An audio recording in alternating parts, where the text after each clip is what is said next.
dalam bahasa Bajau bermakna kubu pertahanan di atas bukit. Ini kerana dahulu daerah ini sering berlaku pertelingkahan untuk merebut kekuasaan. Walaupun Kota Belud terbit dari kisah perang antara penduduk, namun cerita itu sudah menjadi lipatan sejarah.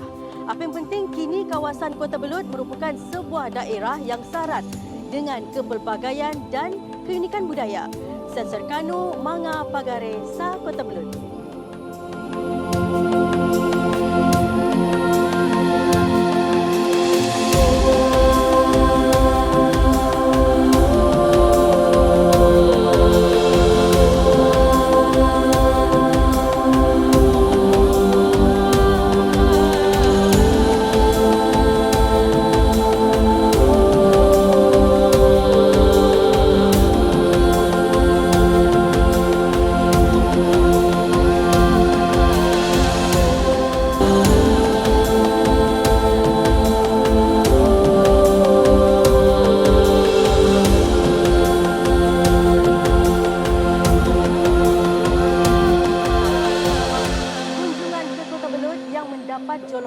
Sebagai daerah Koboi Timur di Sabah tidak lengkap jika tidak menyertai sambutan Pesta Tamu Besar yang disambut pada setiap bulan November. Pesta yang diadakan setiap tahun ini merupakan antara pesta kebudayaan yang terbesar di negeri Sabah. Menurut rekod, tamu Kota Belud telah berusia lebih 135 tahun dan dimulakan oleh William Prettyman. Beliau merupakan residen British yang pertama di Tampasuk iaitu kini Kota Belud pada 13 Disember 1878 dengan tapak asal di Kampung Siasai kekal sehingga kini.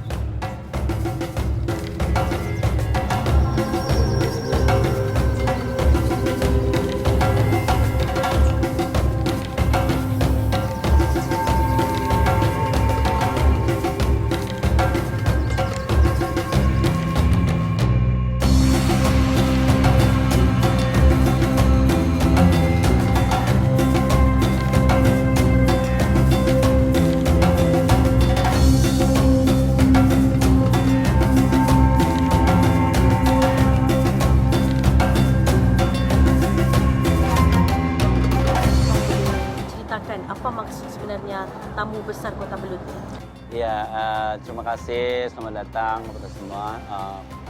Tamu besar Kota Belud ini merupakan satu tradisi yang memang sinonim bagi Kota Belud. Sebab ini tamu besar sudah dilangsungkan beberapa tahun yang lalu. Jadi beberapa tahun yang lalu dan merupakan satu kebudayaan yang termaktub di dalam atau sudah dicatat di dalam pelancongan negeri Sabah. Jadi keunikan dia, budaya di Kota Belud kita dapat pamerkan gitu. Jadi saya rasa itu yang keunikan tamu besar, dan tamu besar ini merupakan satu orang bilang memperagakan atau mengindahkan budaya-budaya yang asal dan juga memberi peluang kepada produk-produk yang lain lah di kota ini. Memang maksud tadi itu Kota Belud itu berasal daripada nama asal itu Belud, bukit. Jadi bukit itu dia ada di atas. Jadi orang-orang pahlawan dulu ikut sejarah Kota Belud, dia duduk di atas.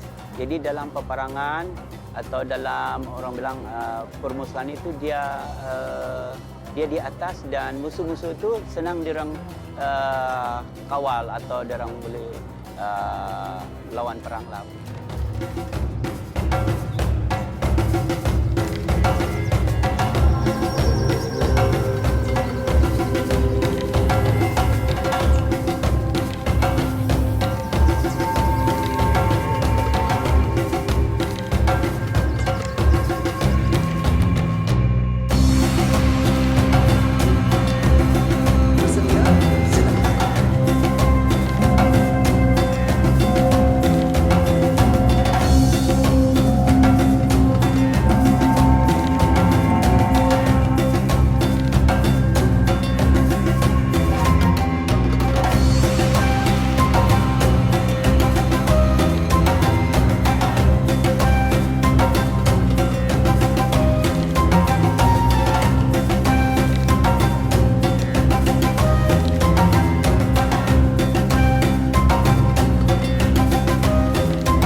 penjaram, kui tradisional Kota Belud. Oh, okey.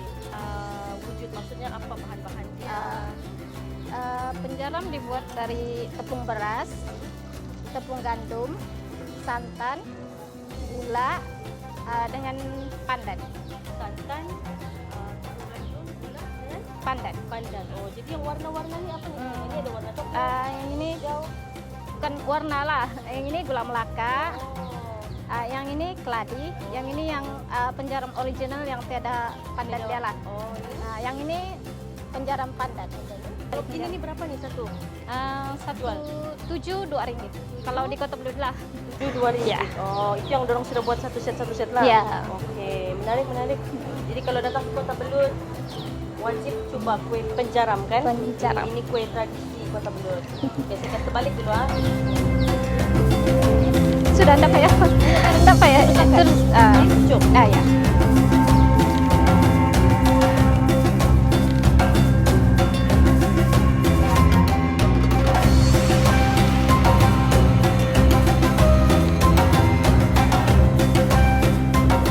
Seperti dahulu.